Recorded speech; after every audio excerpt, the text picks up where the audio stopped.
And joining us now on the debate for the full hour tonight, in Washington, D.C., Gordon Chang, columnist at Forbes.com. And with us back here in studio, Douglas Gould, Director of the National Conversation on Asia at the Asia Pacific Foundation of Canada. Sarah Koutoullakos, Executive Director of the Canada-China Business Council. Gregory Chin, Associate Professor of Political Science at York University and the Director of the Global Development Program at CIGI. And Partha Mohanram, CGA Ontario Professor at the University of Toronto's Rotman School of Business. It's great having all of you around our table here in the studio. And Gordon, nice to have you back on the program from Washington, D.C. I want to start our China-India comparison today by putting up some numbers. So, Michael, if you would. Let's check the economy. China versus India. The GDP, the value of all goods and services, pretty huge lead for China right there. China at 10.9 trillion and India at 4.6 trillion. How about the GDP per capita? This is all expressed in dollars. Again, a large lead for China, 7,600 per capita versus 3,500 for India. Growth, pretty similar, 10.3% versus 10.4%. So some things look similar, a lot of things look different. And Gordon, I'll get you into this first. From a straight-up GDP analysis, China's clearly doing better than India. Give us the sort of CIA Factbook 101 on why that's the case.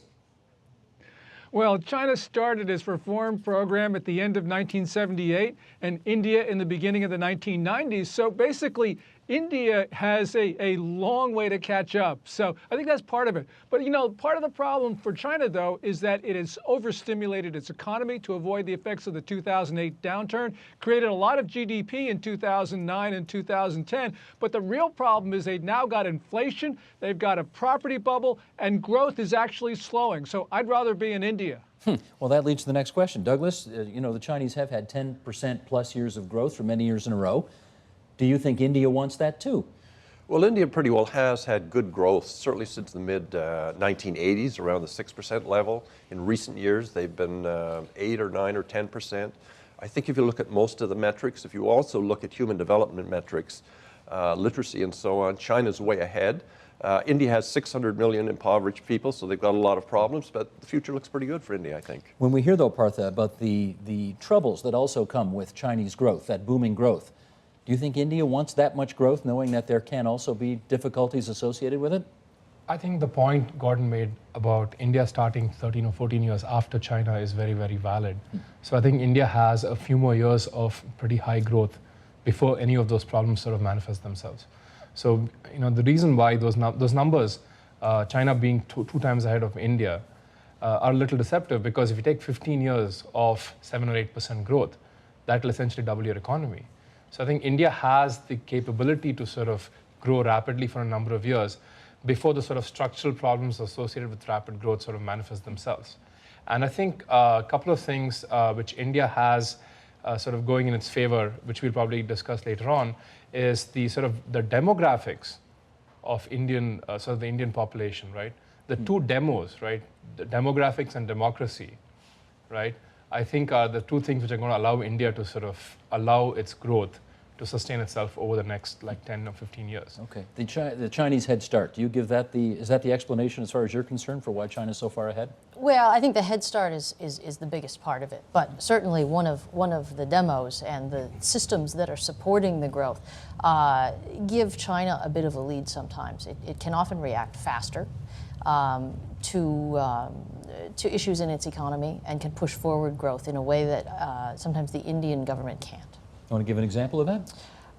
Look at the need for a high-speed rail system. China looks at the development within the country, the fact that it needs to move wealth from the coastal areas to the inland areas, and in order to do that, they need to develop urban centers around the country. They're doing that via an amazingly large system of rail, both high-speed and normal. And it's happening quite quickly.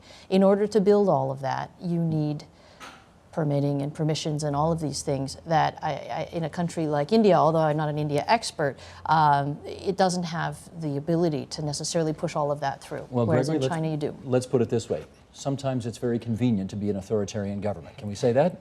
Absolutely. I think the Chinese government we may not in the West always like the nature of the political system in China, but the ability of the Chinese government to pick winners, to set industrial policy, to be able to direct where surplus that is generated in the country goes to for strategic purposes, that's clearly given China certain advantages, both under normal conditions but also in crisis scenarios. So I think Sarah raised some good points. Douglas, I think the point that Sarah made about getting permissions and so on, I mean, authoritarian, there's something to be said for it. In India, I mean, it's a notoriously bureaucratic and inefficient economy. Sometimes that can work, sometimes it can't. You know, the cliches about Indian weddings, they're chaos and then they come together at the last minute. Sometimes that works, sometimes it doesn't. So if you want to get permission to put a road through or whatever, you have to get different levels of government. They're going to be payoffs. It's going to take forever. When the Four Seasons Hotel, which of course is an international chain based in Canada, opened one of its big hotels in India, they didn't even have a liquor license. They've been negotiating for years, and Fairmont's opened a couple of hotels this year for the first time in India. It took years and years and years before they actually got all the permissions to move ahead. So there is an inefficiency factor that's hard to overcome. Partha. See, I think many people, and Indians especially, use democracy as a crutch. You know, they say the reason why we are unable to do things quickly is a democracy. Isn't that true? I don't know if it's completely true, because if you look at states within India, there are some states which have done a really good job within the Indian context, right? So whether it's Andhra Pradesh a few years ago when they had the previous chief minister, Mr. Chandrababu Naidu, or even Gujarat right now, under Mr. Narendra Modi, they have streamlined their bureaucracies and become much more investment friendly and sort of allowed for investment. So for example, that when the Tata group, which wanted to open a plant in Singur in West Bengal, was unable to do so because of, let's say, protests by farmers and inability to get compensation, appropriate compensation, they were able to essentially move their entire plant at very short notice to Gujarat. And so there are sort of cases within India where there have been chief ministers, local sort of ministers who have taken the initiative and sort of bucked the trend and saying that, you know what, I know we have a reputation for being very inefficient and very, very, let's say, corrupt, but at least here, let's compete amongst ourselves and make sure that we get the investment. I think a lot of that has been happening in India. I'm going to put Gordon back to work in a second here, but first, Gordon, I'm going to bring up some numbers here.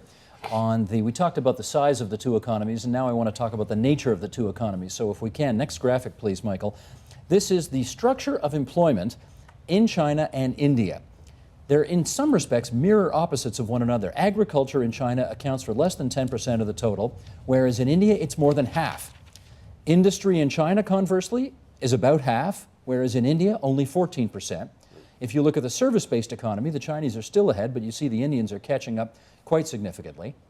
And in terms of unemployment, the unemployment rate, even in China, 4.3%, whereas in India, still up over 10%. Now, Gordon, let me just, I know you didn't see those numbers, but you heard me say them out to you. What jumps out at you as you consider the significance of those numbers? I think the important thing is that China's economy is really very heavily focused on industry, industrial production. That's where the government has been putting its money, especially in the last couple of years, with all this infrastructure, really geared to making sure China maintains its manufacturing edge. But the important thing is that the Indian economy is service-oriented or more service-oriented.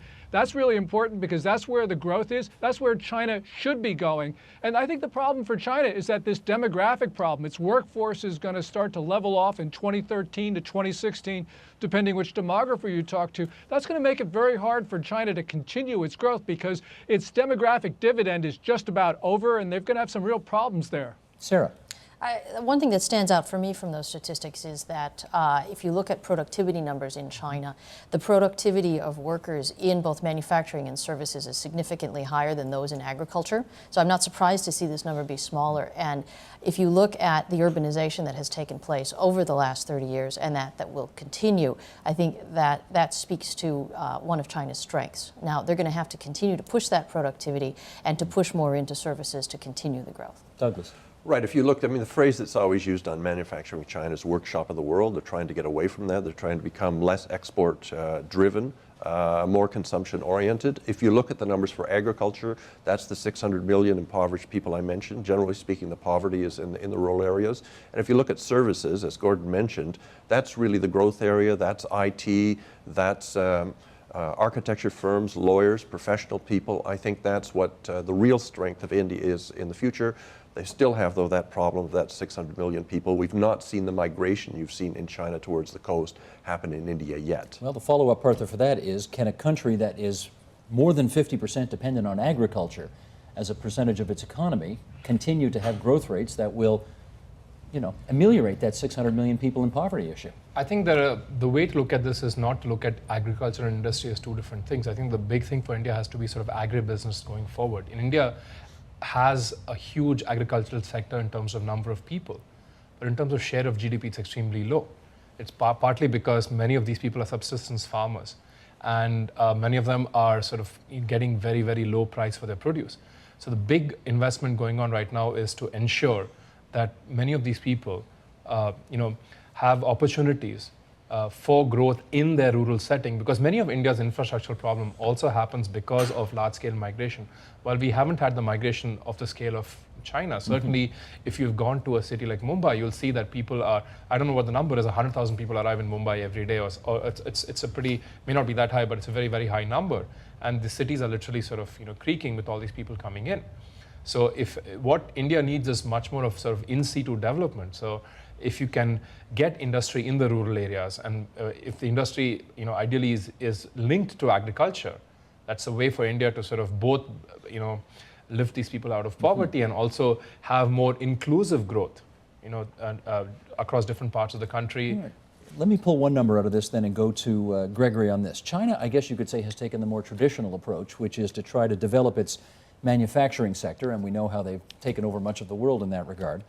India seems to have skipped the whole manufacturing thing. They seem to have gone from agriculture right to services and even high-tech services.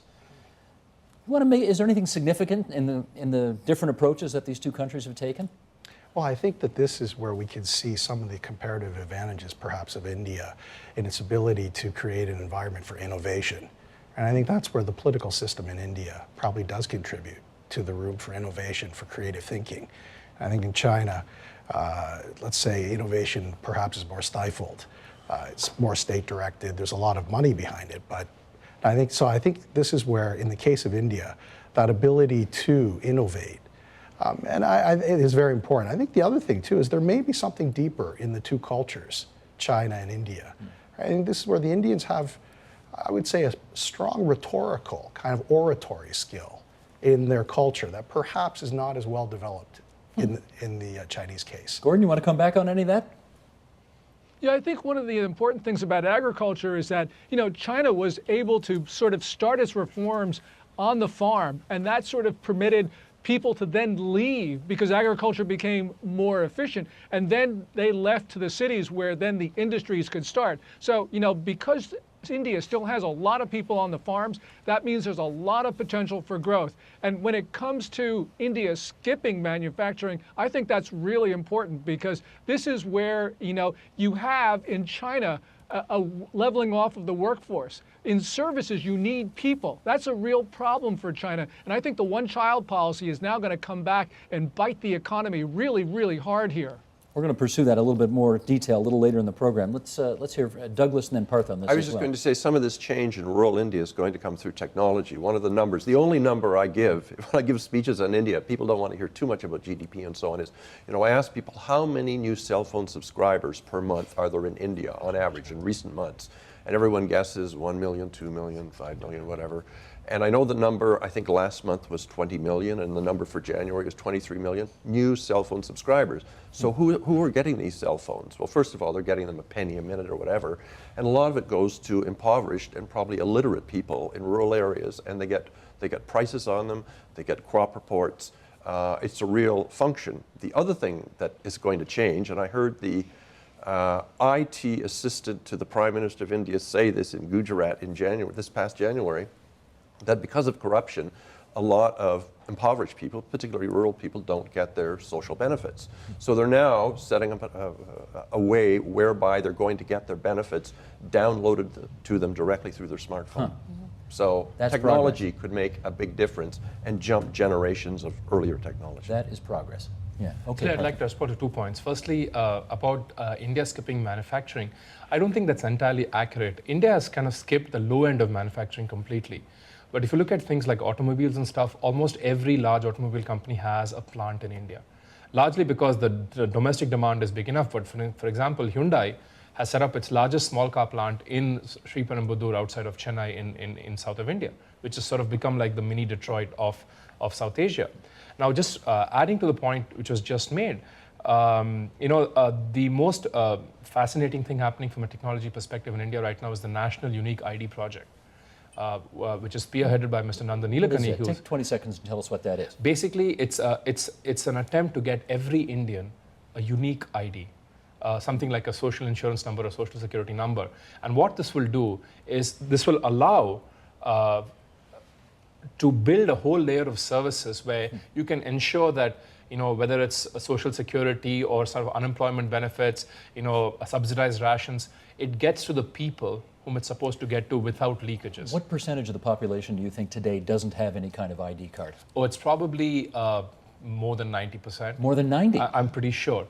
However, the aim is to get 600 million people on the system in the next 5 years.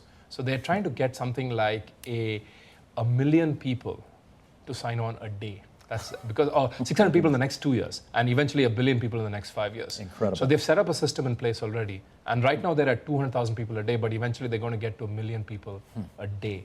Sarah, we're told that the Chinese are very good savers. Why would that be? Well, when you've lived in a fairly uncertain environment for much of your life, and many elements of a social safety net are still unclear, you're going to save. So people save for their child's education, they save in case they get sick, they save for retirement, they save to help family members, and so that is actually a bit of a problem for China. They would prefer that people spent more, and so the government is putting in place means to help ease some of those things, whether it be retirement programs or more health care, but it's tough to change those ingrained habits. Gordon, do we assume that as the population in China becomes more prosperous, that they will become also more profligate, the way we have in the West as well, and go into greater personal debt? Well, most of the savings in China, though, are state enterprises because, there are structural reasons why the Chinese save because of the economy.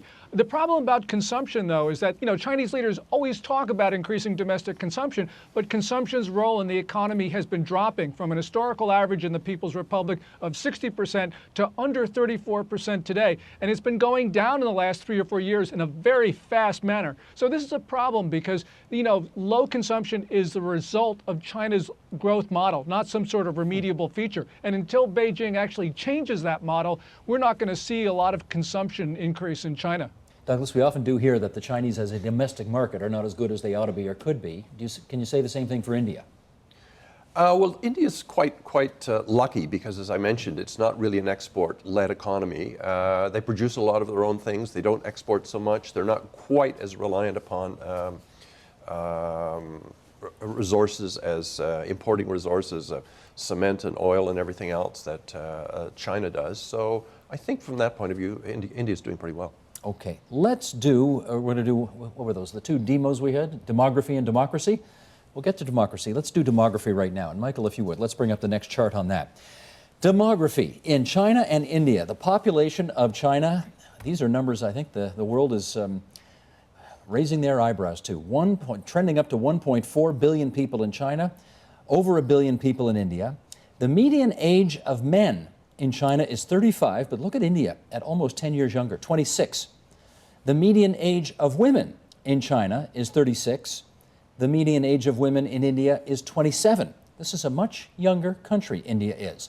The life expectancy, however, of Chinese men is 73 years, whereas in India only 66.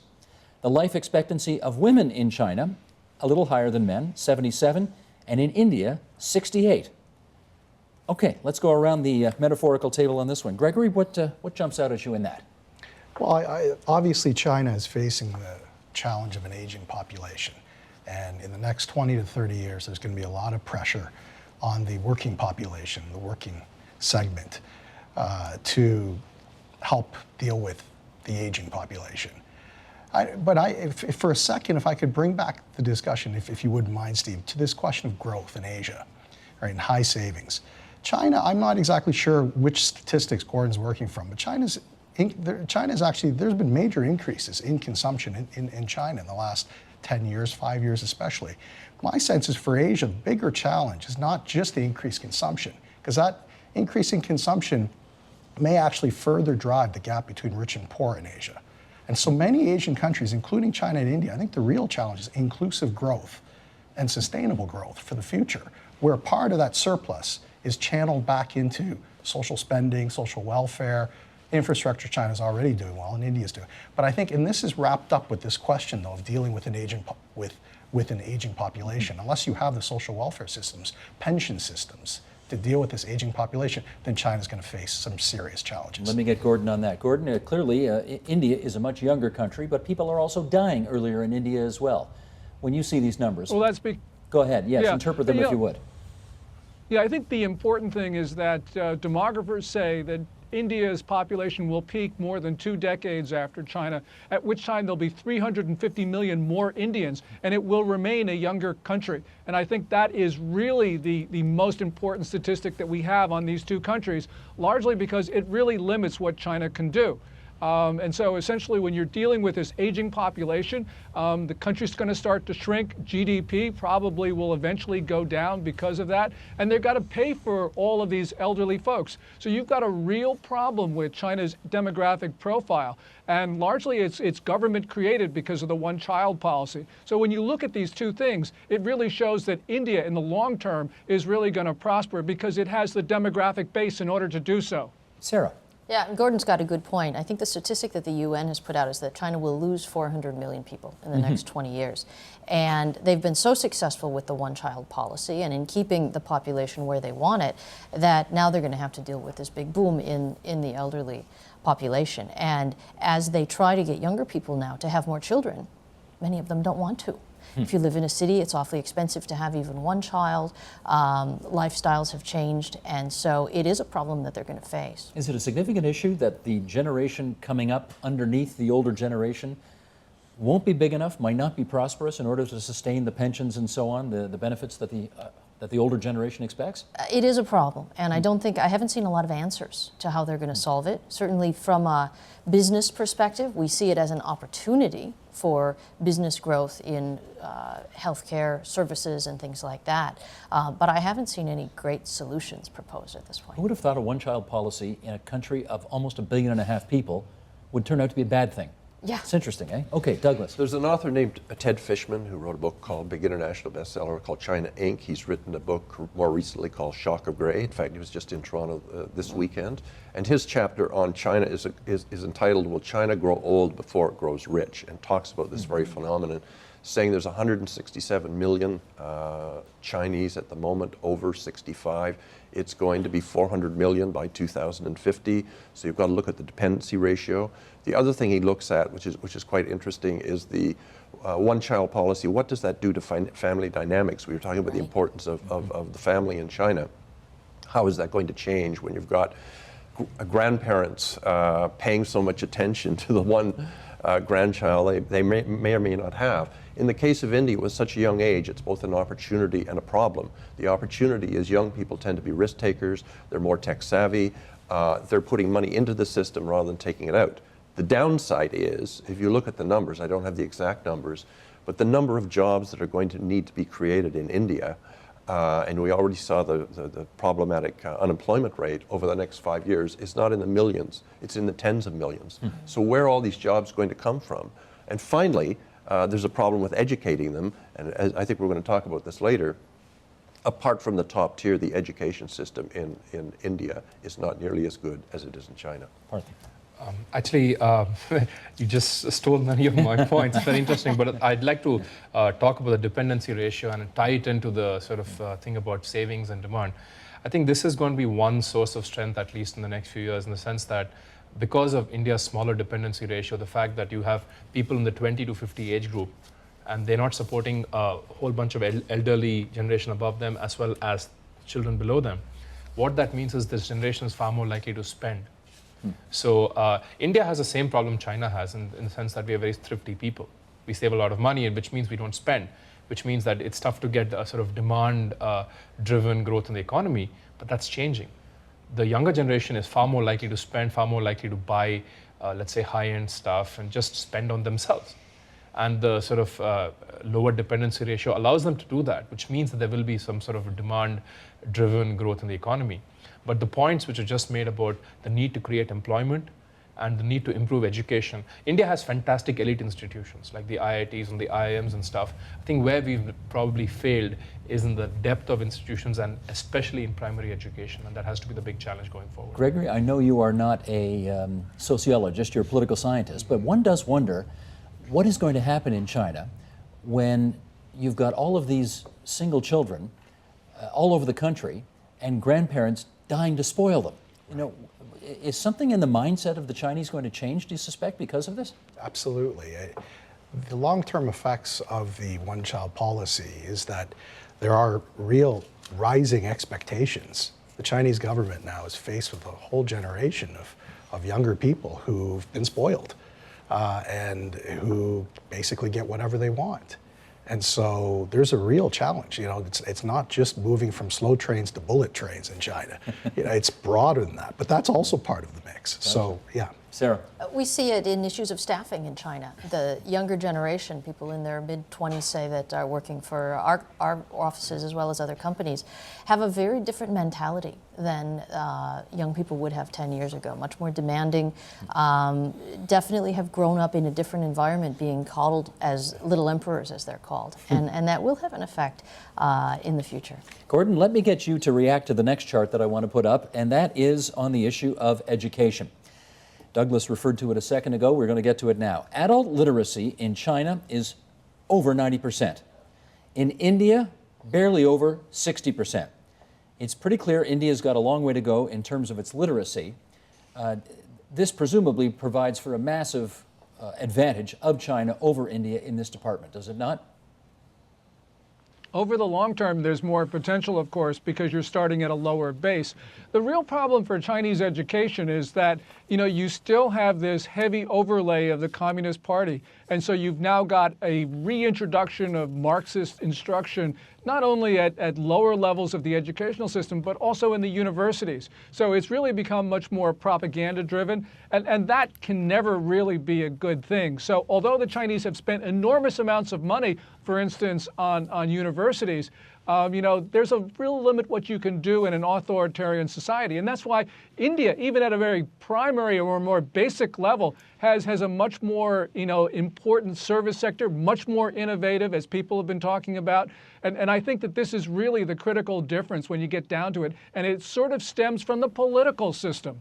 Well, not only that part, I guess the reality is there are millions more Indians who speak English, which is the world, that's the language of business in this world, many more so than the Chinese, isn't that right? It's one of the positive legacies of being ruled by the British for 190 years.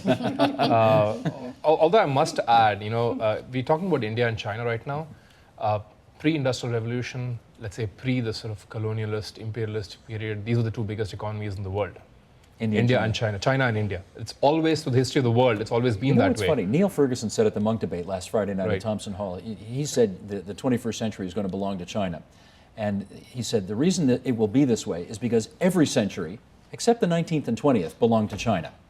And you've just pointed that out as well. China and India, because I mean, the two have been sort of always been the biggest and the second biggest economies of the world historically. Now, if you go to India, you know, obviously, it's not as though every Indian speaks English, but the fact is the business community of India is largely English-driven. And given the sort of wide diversity that we have, you know, we have 21 official languages and more than 1,000 languages, not dialects, languages. We are more like the EU in the sense that we have as much diversity in languages in India as you have between, let's say, Spanish and Polish. The difference being that the languages have different scripts as well, just to sort of mix it in a little more. So English has become the common thread. And that's become a big advantage for us because in addition to the fact that, you know, obviously, you know, it started off with just the simple thing like you could do outsourcing and so on and so forth. But more importantly, the language of business in India is English. Okay, so but having said that, Douglas, the reality is the literacy rate is low. Right. I was just going to add two very quick points. I don't think India should get too overconfident about having the advantage of English. Sarah can address this question better than I can, but China, from what I understand, is learning English at a fast and furious rate. in a very serious way. The second point I'd simply we talked about the disadvantages India has in terms of both literacy and education. It's a great opportunity for Canada. There's an enormous number of missions going from Ontario, Quebec, and other provinces to India. The Schulich School, I hate to say, I know it's a competitor of Rotman, just last Saturday, the Saturday before, graduated their first joint MBA, Canada-India, Master of Business Administration. And there's all kinds of deals going on where Canada and Canadian institutions can help India move up the value chain in terms of education. I read something in the paper about that. Schulich got a campus or a school over in India now? In Hyderabad, they're actually building a campus there, but they already have a program for MBA students, and other universities Tell Joe Rotman he's got to send some money over and get going on this one. Okay, go ahead, Sarah. And I think the point Doug makes is a good one. China understands that its education system does have some deficiencies. Although, if you look at China and India, they spend about an equal amount of their GDP on education. I think it's both in the 3-point-something%. So based on a similar population, China is putting more into it. But there is an educational system that tends to stifle innovation, and China knows that innovation is something it really needs to keep growing in the way it wants. So they've been very encouraging of students going overseas, and there are something like 1.4 million students that go overseas every year to study. Canada benefits from that greatly from an economic perspective and is seeing great growth. But those students tend not to stay where they study. They tend to go back, they tend to bring the principles that they've learned there and some of that culture back, but they also bring those more innovative ways of thinking back to China. And Gordon, having said that, China has a huge infrastructure advantage over India at this point, right? I mean, we hear the talk about bullet trains all the time, but what do you think India is going to have to do in order to catch up to that big lead that China currently has? Oh, this is really where China has an enormous advantage, because as part of the stimulus program over the last 2 years, China has even put more money into things. You know, we've talked about these high-speed rails. I think that this is important, especially because, as we've seen with the demographic problem, with the leveling off of the workforce, businesses have had to go inland into China, away from the coast, in order to be closer to workers. And this has really driven the government to build roads and to actually build these high-speed rail trains. And this is going to be an important advantage. India, you can't really do it because it's a democracy. You can't tell people, for the most part, that they've got to move off their land that they've held for 300 or 400 years and, make way for a bullet train. So things are going to be slower in India. But of course, you have less social antagonism, less problems, fewer problems when you don't force people to get off their land for infrastructure or for whatever other reasons. Partha? I think the other thing which has to be mentioned is China is more than twice the size of India geographically, right? And a large part of China's land is not arable. So sort of building highways or whatever, you essentially are doing it through land which would not be used for agriculture. You're not necessarily displacing people. That's not the case in India. Right. India is very densely populated, quite uniformly populated, throughout the country. So having said that, India will obviously fall way behind China when it comes to an infrastructure comparison, but at least within India, there has been tremendous investments in infrastructure in the last 5 or 10 years. If you've, the Commonwealth Games in Delhi, which receive a lot of flack, but the fact remains the games started on time with all the facilities completed, with a brand new airport in Delhi, which is a world-class airport. Bangalore has a new airport, Hyderabad has a new airport, and these are all international standard airports. I'm going to come back to the Commonwealth Games again in a second. Sarah and Gregory wanted to make a point. I saw a very interesting example in China 2 weeks ago. I was in Chongqing, which is sort of the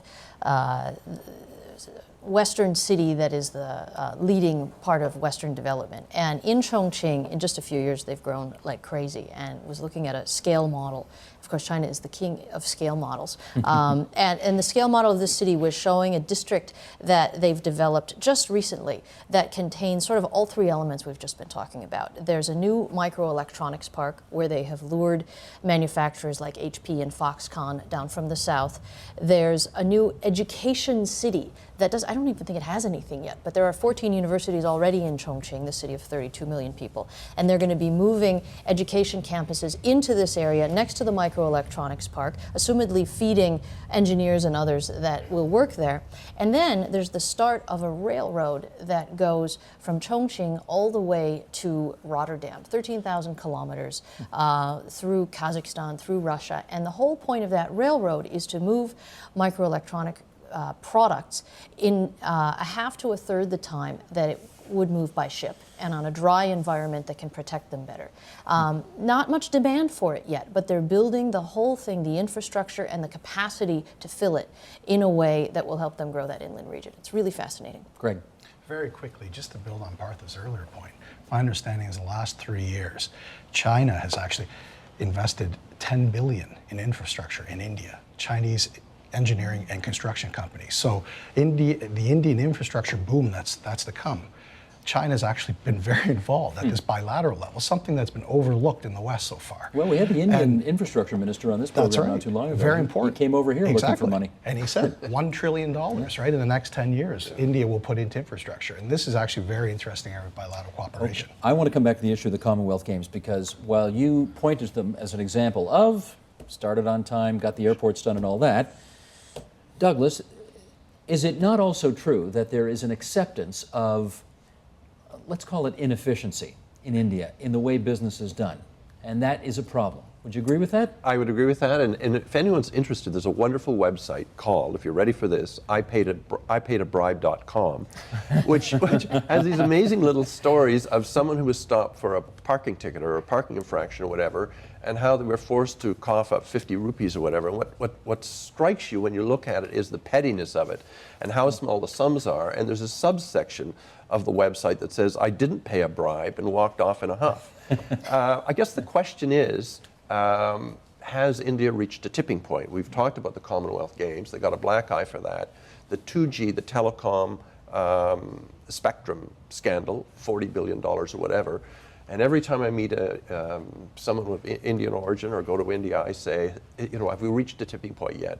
And people are not sure whether it's so ingrained in the culture it's going to continue, or whether or not the younger generation is going to say, we've had enough. Having said that, Gordon, is it possible to imagine that that gorgeous Olympic Stadium in Beijing was built with no corruption whatsoever? Not a single bribe paid, everything was kosher? No, and things are really getting worse, because what you have in Beijing, you know, for the last 5 or 6 years has really been a partial renationalization of the Chinese economy, where you see, for instance, these National Social Security Fund buying shares once held by private hands. And also, you know, you have the stimulus program, which was enormous, because in 2009, about 95% of growth was attributable to state investment. And that's going into the state sector, and China is actually becoming even more corrupt. Imagine, you know, that. You know, I think the real issue is, you know, you look at Macau, it's now the world's largest gaming destination with very few casinos, and the reason is because Chinese cadres have been laundering their money in Macau. That's a real problem. In India, of course, you have corruption, but there you have democratic processes that eventually can take care of it. In China, they've been moving in all the wrong directions on this issue. Partha. See, the thing is, I'd just like to build on the point about corruption and democracy. There is accountability in India. So you had a chief minister in the state of Tamil Nadu who had Mr. Karnanidhi, who had an extremely, you know, he controlled 3/4 of the House. There were a lot of corruption scandals. The number of seats went down from 200 to something like 30. So the accountability you're saying is an election. Is the election.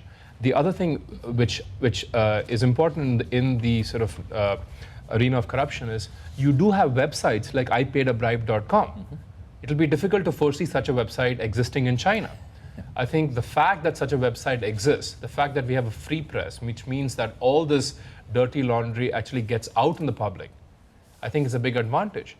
And I think the thing is, I don't know if India's reached the tipping point. I'm not certain that corruption now is worse than it was. It's just that there's so much growth that the opportunity for corruption is also much greater right now. But does India sometimes say, look, we're a very messy democratic system, and therefore that's the crutch they lean on to say we're going to accept all this bribery in business? I think the acceptance of corruption is going down because there is accountability. People are being governments are falling because of corruption.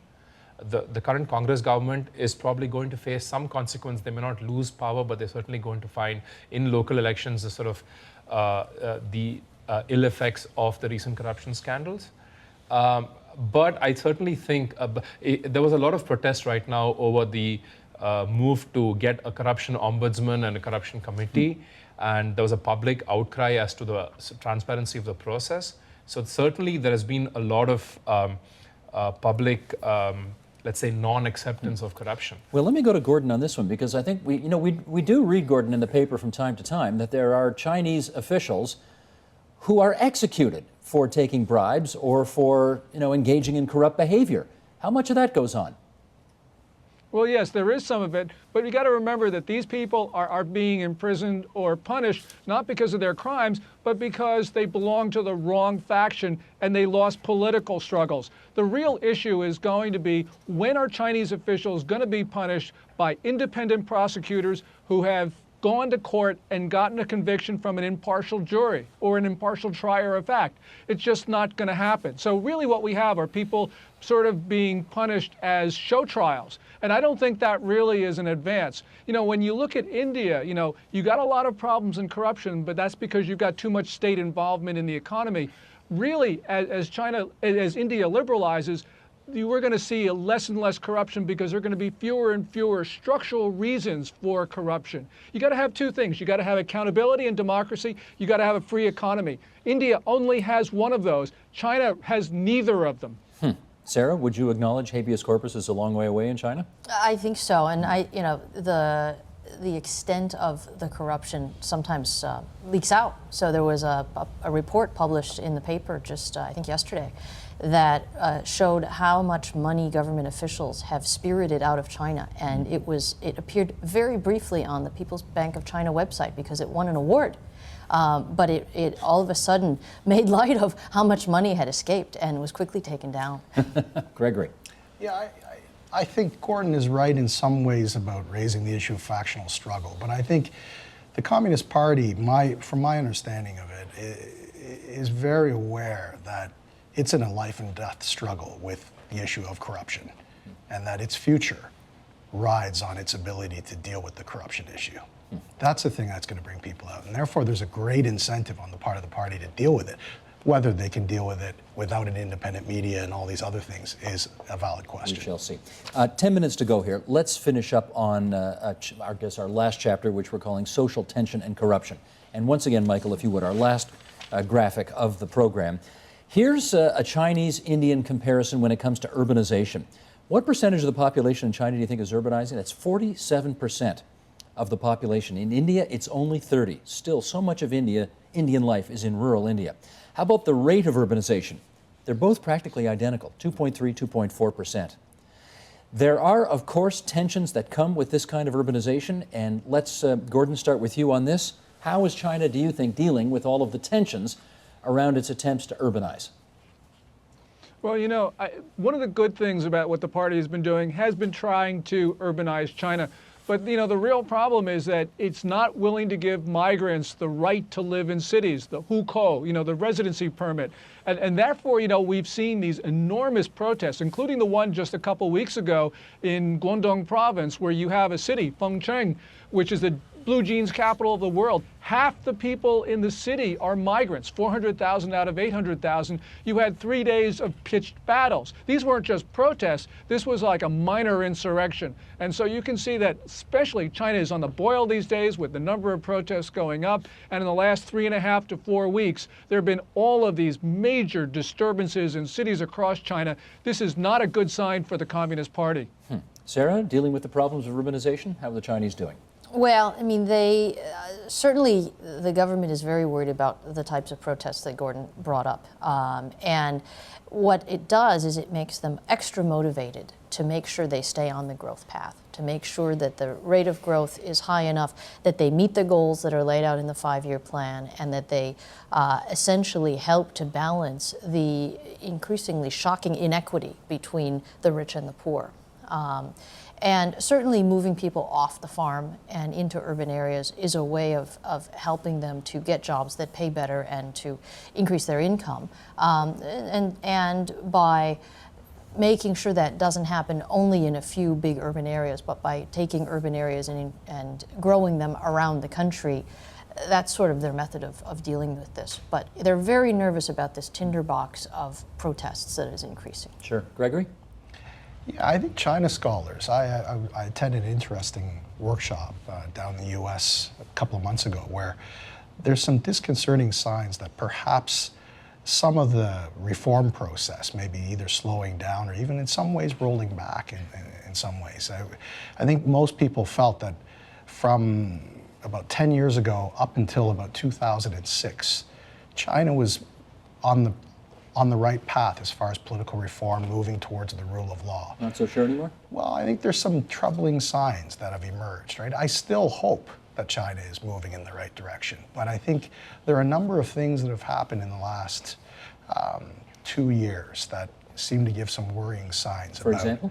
Well, things that have to do with the response to criticism from the outside, the human rights agenda, Shutting down websites. Shutting down websites, Nobel Prize. Now, part of that is very complex. It may have to actually do with inter-party struggle and not actually an overall decision of the party to roll back reforms. But that's actually something, we just don't know very much about this. It's very hard to get at. Okay. Douglas, India, dealing with the tensions of urbanization. How are they doing? Well, I'm surprised. I mean, India's always had huge inequalities. It still has. And if you look at the UN Human Development Indexes and so on, indicators, you'll see that's exactly the case. I mean, the government says, I think they're lifting 1% of people out of poverty a year. You can look at that a couple of ways. 1% doesn't sound like that much, but it's still 11 million people, which is huge. And the Planning Commission that decides, as in China on a 5-year plan, talks about their goal being inclusive growth.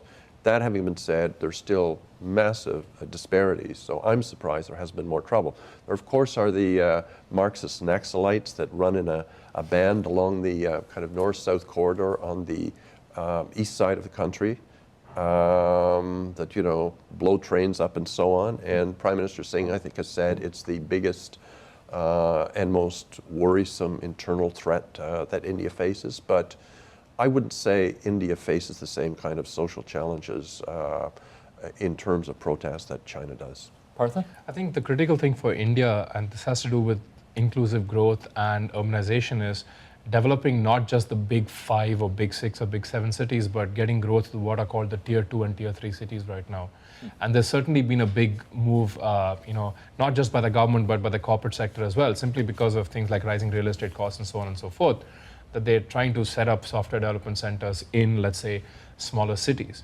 And this will potentially help sort of reduce the pressure on the larger cities and allow for, let's say, a more spread out urbanization rather than urbanization just meaning people moving to these 5 or 6 big cities.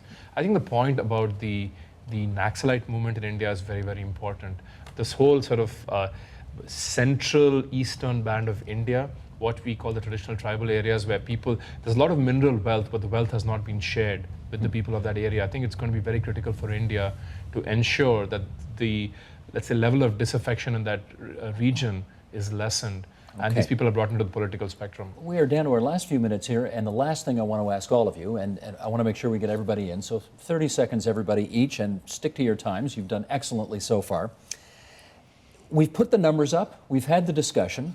I want to know if you had to put your money on which country, India or China, would be the biggest, most significant global economic player in 50 years, not by the end of the decade, but in 50 years, who are you putting your money on?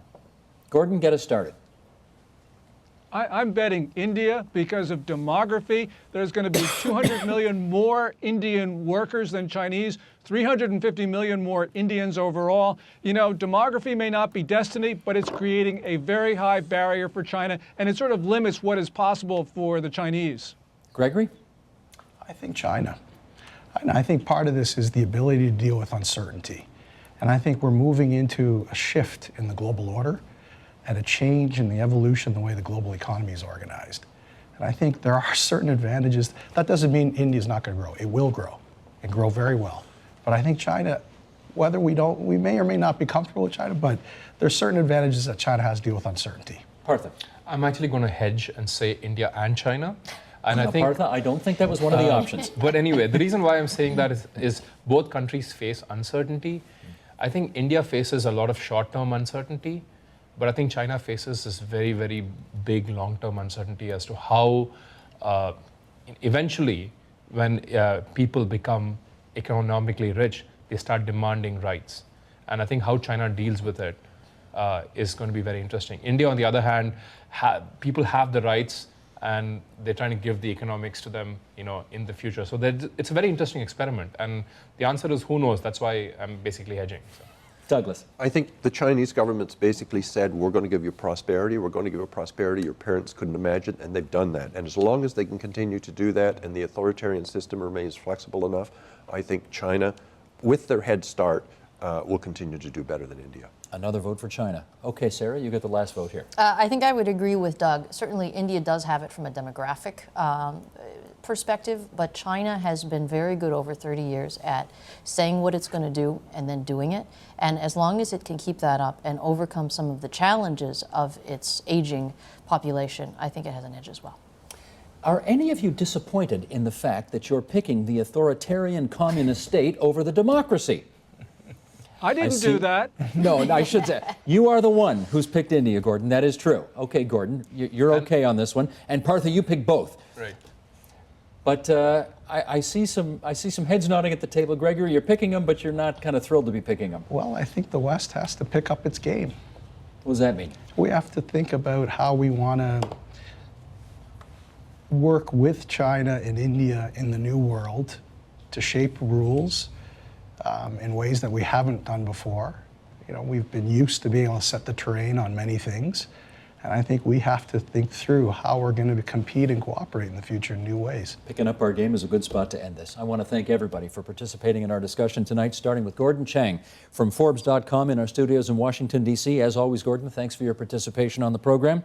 Back here in our studios, Douglas Gould from the Asia Pacific Foundation of Canada, Sarah Koutoullakos from the Canada-China Business Council, Partha Mohanram from the Rotman School of Business at U of T, Gregory Chin, York University, and CG. Great discussion, everybody. Thanks so much.